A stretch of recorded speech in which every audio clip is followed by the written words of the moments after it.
Reality TV has an element of truth that's part of the appeal. But recently, producers of Below Deck had to intervene in a scary situation, and things got complicated. Today on the show, what reality was Below Deck trying to show, and at what cost?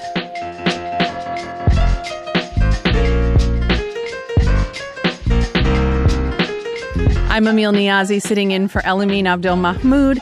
This is Commotion. What I'm about to tell you is deeply disturbing, and it happened on the reality show Below Deck Down Under. If you haven't seen the show, it follows crew members working and living on a super yacht.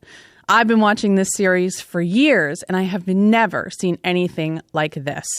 In this particular episode, one of the characters named Luke Jones was shown entering the cabin of Margot, a female cast member, without her consent. She was asleep. They had both been drinking. Luke was suddenly undressed and started to climb into her bed. And then this happened. Open it. We can't do that. We can't do it. We can't do that. She's in there. She's frostbite. You just heard production crew making sure Luke left the room and that Margot was safe. Since then, 2 of Below Deck's cast members, including Luke, of course, have been fired in 2 separate incidents of sexual misconduct. Now, inappropriate behavior is often rewarded on reality shows, but in this case, it was a bit more complicated. Teri Hart is here to help me unpack all of this. Teri, thank you for being here as my Below Deck surrogate. Before we dig in, can you just give me a sense of what was happening on that episode kind of leading up to that incident? Hey, Amil, sure I can. This episode culminated with a night out for the crew. They were celebrating their massive trips from their latest charter. And this is kind of a show staple. They do these night outs with the crew often, and it gives viewers kind of a chance to see the crew party together and extends the drama within the relationships of the people on the boat. So who's getting with who wants to get with who, all of those kind of, part of the reasons we watch these reality shows. This night in particular started with a round of tequila shots and then margs, and the drinking just continued. There was lots of flirting and dancing and loads of drinking. Margot, you mentioned, she's a third stewardess, and she admitted to everybody, and it was really obvious as the viewer that she was really drunk. Yeah, she was like blackout, and she said, I'm blackout. Yeah, I'm blackout, and no, Luke, all I want to do is go to sleep. They got back to the boat, and the chief stewardess, Aisha, put Margot to bed in their bunk. For anybody who doesn't watch, the crew members share bunks, usually same gender. So in this case, Aisha and Margot share a room and their bunks are together. And Aisha kind of got some bad vibes from Luke, who is the lead deckhand. And you mentioned him in the intro, Amil. And then there was a power loss on the boat. So Aisha had to leave the room. And that is when Luke took the opportunity, when other people were busy, to go into Margot's room, get into bed with her while she was passed out drunk and he was fully naked. We heard there the producers intervene. They went on camera. They broke the fourth wall, as it said, and showed themselves and told Luke he had to get out of Margot's room. And, as you heard, if it wasn't obvious, just to be clear, he didn't go easily or quietly. And then he locked himself into his own room and locked his roommate out. Yeah, I mean, watching the show, and as I mentioned, I have seen, every iteration of Below Deck, Mediterranean, the original, Down Under, which is the latest series. And you often see crew members get into each other's beds after a night out of drinking. It's not unusual for the show. This is actually very normal. But there was something about the predatory nature of the way Luke was acting, the fact that Margot was so vulnerable, so alone, and then the power goes out. And my reaction to this episode was just disgust, shock. And I have to say it was very triggering because I think, like many women watching that episode, I've been in situations where, very similar things have happened. And the reaction on Twitter was very like mine, that, oh my gosh, I'm so glad that they intervened because this has happened to me. What was your reaction watching this episode, Teri? I mean, this is rape culture. This is 100% rape culture. And my reaction was, make it stop, make it stop. Why is it already gone this far? Oh my goodness. What have we not seen that they've captured on camera? Why are they choosing to air this? This brought a lot of certainly triggers for me as well, Amil, but also questions about how far reality TV is going, what they're choosing to air and what they're choosing not to air. Yeah, it's so interesting because, like I said, going out and drinking with their castmates and hooking up is like part of why you watch the show. It's what makes it so appealing. And it sort of up until that moment did track with the usual tone of this series. But suddenly them breaking that wall, it just changed everything. And I wonder if you think this is like an inflection point and it will change how the show continues. Well, I mean, it's really not normal for us to see producers in this way. For anybody who's wondering, like, producers are very much behind the scenes. These shows, as you mentioned, Emil, they are about people behaving badly. Essentially, that's what a lot of us watch for. We've heard stories from past reality TV show contestants about being served an abundance of alcohol, super long shoot days, not being fed very much. And this all sets up conditions of extraordinary behavior. So to have the producers on Below Deck Australia choose to shut down some bad behavior, insert themselves in the scene, and then air it all, I just think it speaks to how actually dangerous Luke's behavior towards Margot was. Well, I wonder, Teri, why you think now? That's something that I really thought about as I was watching the episode and the episode after where he does get fired. And I thought, I've seen very similar behavior on this show from many, many people in many different iterations of Below Deck. I've seen lines being very blurred, sometimes being crossed, and yet no one has intervened. So why do you think in this particular situation they jumped in? Well, I would like to say because they were being good people, but I don't know the producers of Below Deck Australia. I'm sure they are all delightful people, but this is a business decision. This is a decision to get people to talk about the show and watch the show and have an opinion about the show.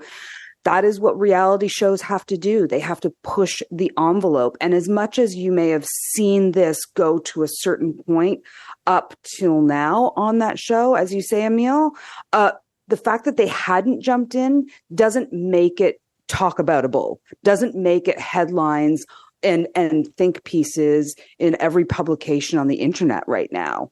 So them intervening and them making in turn, Luke being taken off the boat and then him being fired, and then the fallout of Laura, another crew member, also being fired because of her reaction to the situation and her own inappropriate behavior towards a male crew member. I mean, it's opening up the idea to talk about rape culture, and people are certainly doing it.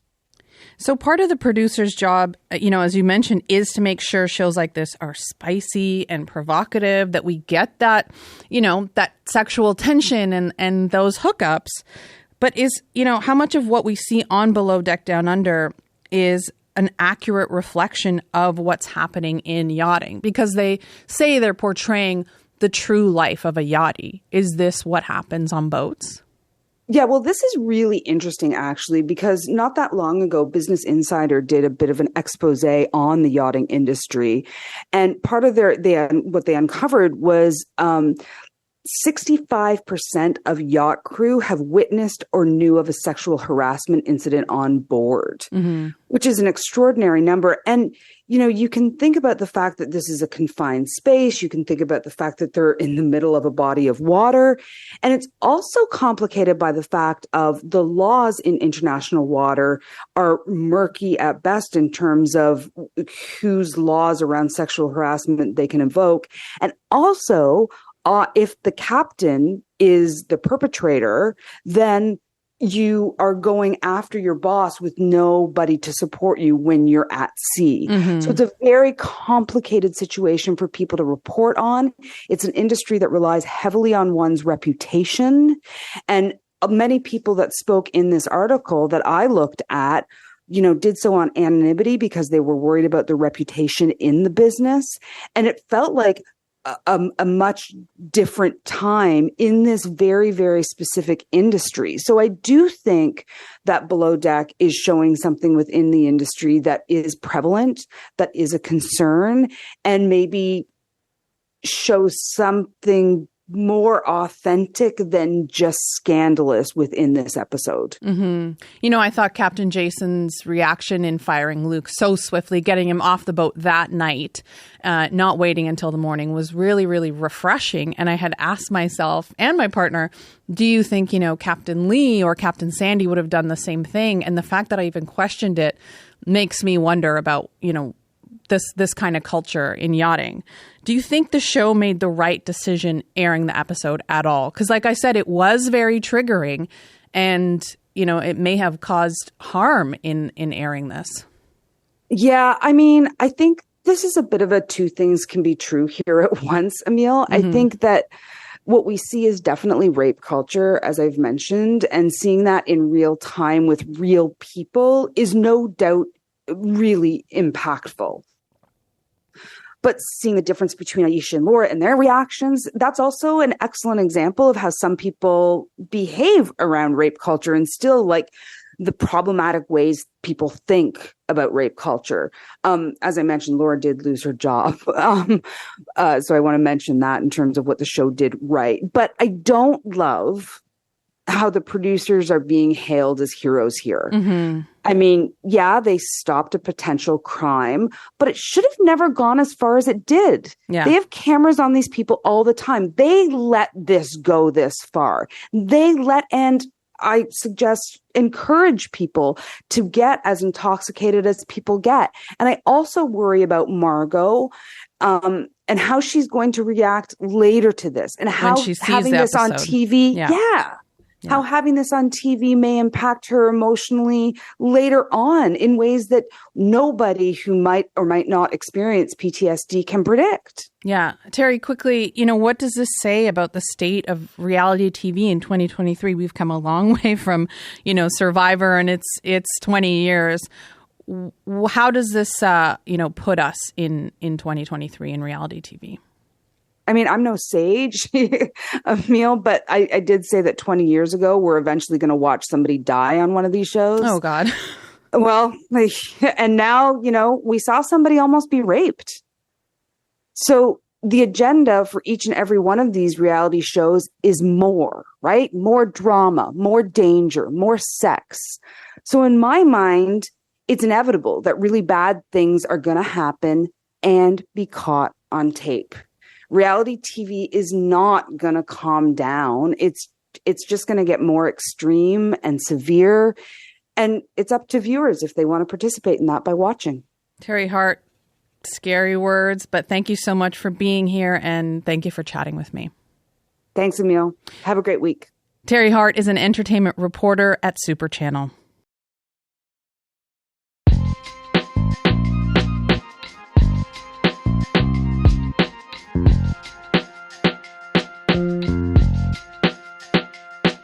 I'm Amil Niazi sitting in for Elamin Abdelmahmoud. You're listening to Commotion.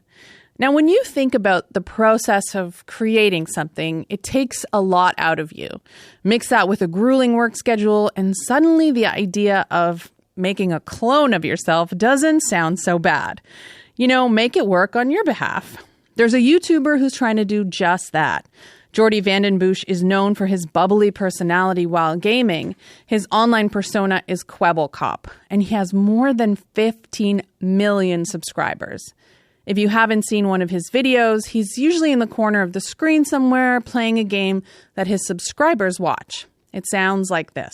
Oh my god, this is so useful. We can now finally start to make torches. Place one here, and one here, and another one here, and another one here for good measure.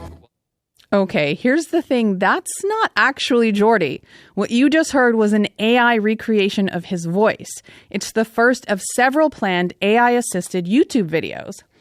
Chris Stokel-Walker is a media contributor for The Times, BBC, and Wired. Elamin spoke with him and started off by asking him what Jordy Vandenbush is trying to do with his YouTube channel. He's essentially trying to find a path to retirement. That's what he told me. I've covered creators for a long, long time, and the one thing that they have, besides millions of dollars in the bank account, is huge bags under their eyes and enormous amounts of stress on their shoulders.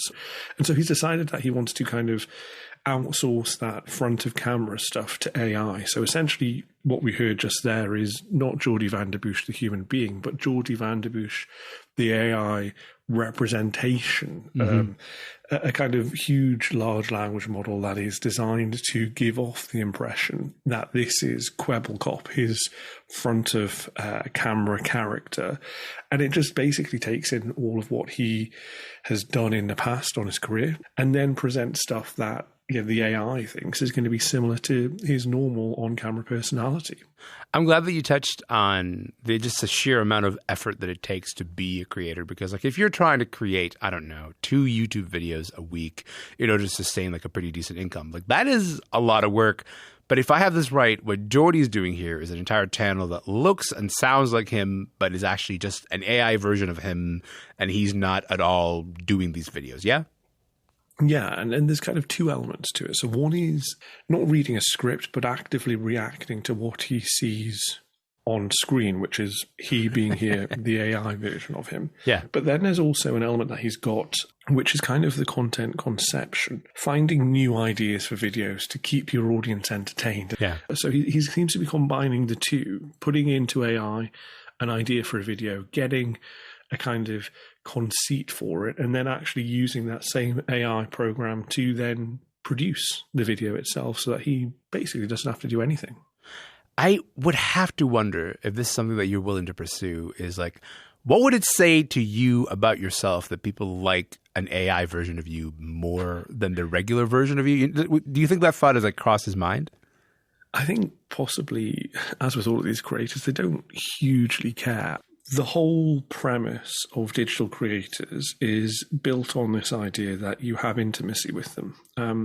It's this parasocial relationship. But the reality is that you're never really fully connected to them, particularly in the online space where we're talking about millions of viewers and the video content being quite so personal. So there is an element of me that thinks actually probably he doesn't mind that much, because creators, once you get to a certain size, you are essentially already commoditizing your audience. And so, you're presenting a face to them that isn't necessarily yours. Instead, it's brand Kwebbelkop rather than Geordie van der Bush, the actual person himself.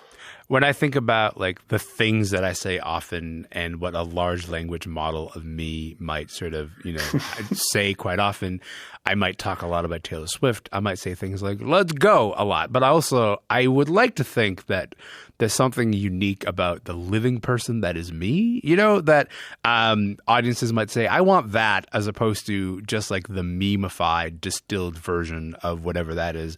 But hey, that's just me, and that's why I do radio and not YouTube, my dude. Listen, in order to make something like this, you would need time, you would need so much data just to teach the AI tools how to talk and act like a person, to talk and act like you.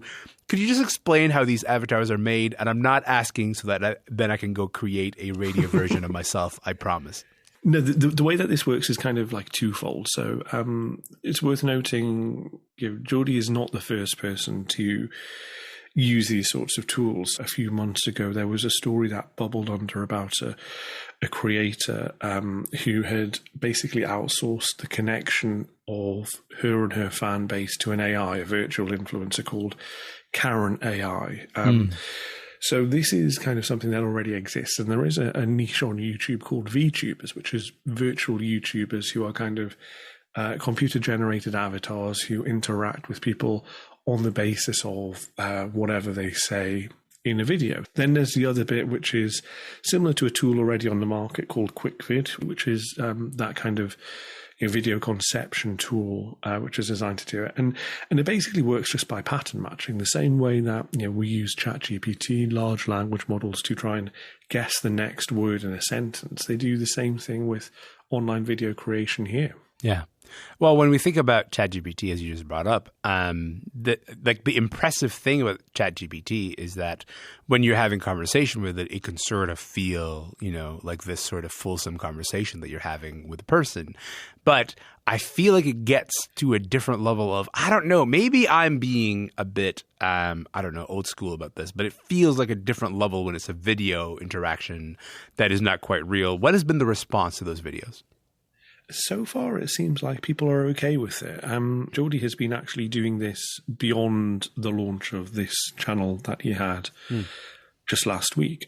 He's been trialing the technology on, he says, around 100 different YouTube channels. The idea of kind of outsourcing the production of this, kind of the Henry Ford style factory production. Work smarter, not harder, hey? Exactly. Absolutely. Yes. He didn't say which channels those were, but my understanding is that there are some that are pretty big that maybe you didn't realize they were necessarily AI generated because you didn't have a human in front of you, a video essentially representation. It was more voiceover stuff. So it looks like so far this sort of thing is being embraced. I gotta say, one of the main appeals of watching videos on YouTube, or just watching like someone gaming on YouTube, is specifically the relationship between the creator and their audience. And maybe it's true, maybe that I don't actually know in advance whether a channel is, AI or a real person. But how do you think an AI version, just the knowledge that you're watching an AI version of a creator that you like, how do you think that disrupts that relationship between the creator and the audience? Or does it at all disrupt it? And I'm maybe just being way too old-fashioned about this. I'm like, I'm uncomfortable. But Chris is like, I'm already on board with this. No, I think you're right. I think if we take the kind of long run of digital history, I know that sounds like a contradiction in terms YouTube is less than 20 years old, but it is a mainstay in our culture now. The thing that separates it and that was so disruptive about it was the people behind the camera that we interacted with were different to traditional celebrities. They were much more relatable. You felt like you could connect with them. You felt like you were directly supporting them. And so it kind of pulls the curtain back from this. It's a much more transactional nature, but I suppose that is the direction of travel that we have in our world now. We're more likely to interact with a chatbot when we talk to, I don't know, a supermarket or a doctor's or something like that than we are a real human being. And with that comes a kind of, I guess, a sadness, but also that's simply the way the world is going now. Chris, I'm generally not one for purity culture. And certainly when I woke up this morning, I did not think I would want to be a purist about a thing like YouTube. But here we are with me feeling a deep level of discomfort. Thank you so much for guiding me through this conversation. I appreciate it. Thank you. That was Elamin's conversation with Chris Stokel-Walker. Chris is a freelance journalist and the author of YouTubers, How YouTube Shook Up TV and Created a New Generation of Stars. And that's it for the show today. Thank you so much for listening to Commotion. I'm Amil Niazi, sitting in for Elamin Abdelmahmoud.